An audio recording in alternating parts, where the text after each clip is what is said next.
अगर आप चाहते हैं BKM म्यूजिक का ऑडियो वीडियो सबसे पहले आप तक पहुंचे तो लाल बटन दबाकर सब्सक्राइब करें और साथ ही में बेल आइकन की घंटी दबाना ना भूलें। JK Yadav Films present।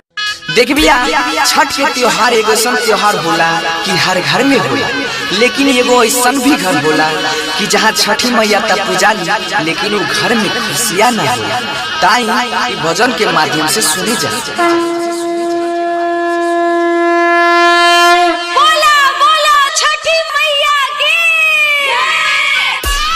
JK Yadav Films।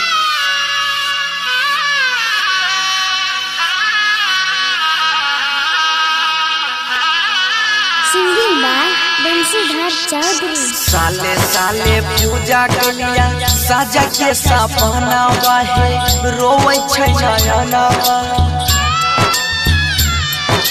साले साले पूजा के लिया साजा के सपना वाहे रोवे छै नयना। लालनवा बिना लालनवा बिना सोना लागै छै ननमा। लालनवा बिना सोना लागै छै ननमा।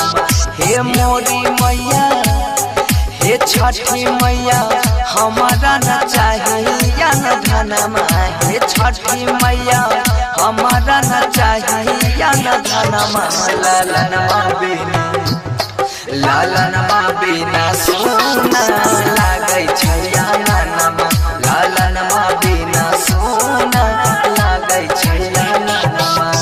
डीजे विकास डीजे अखन अहाँ सब सुनि रहल छी BKM म्यूजिक के शानदार सीतामढ़ी। क्या नाम है आपका? डीजे ब्रह्मदेव हिसार चौक।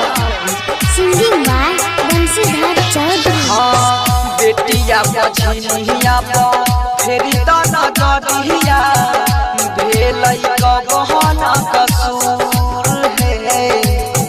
मन सब पुराई दा हमर हे छठी मैया सुपवा चढ़ई बाजर त कहिया मैया पुरतई मोरा या गमनमा।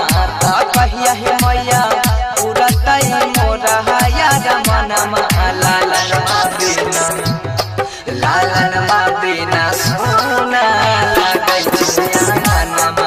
लालनवा बिना सोना लागै छै ननमा।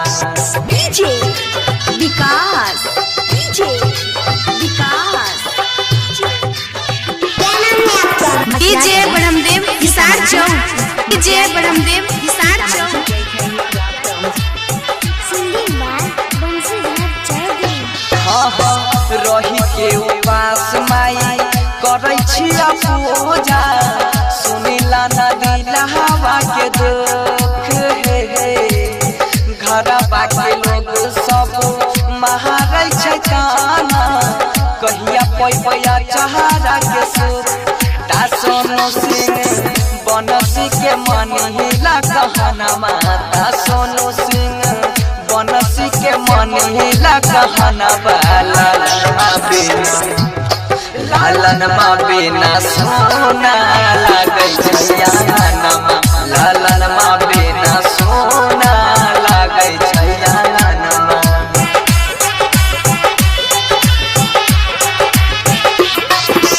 जय मां कत्यानी रिकॉर्डिंग स्टूडियो मानसी कन्या।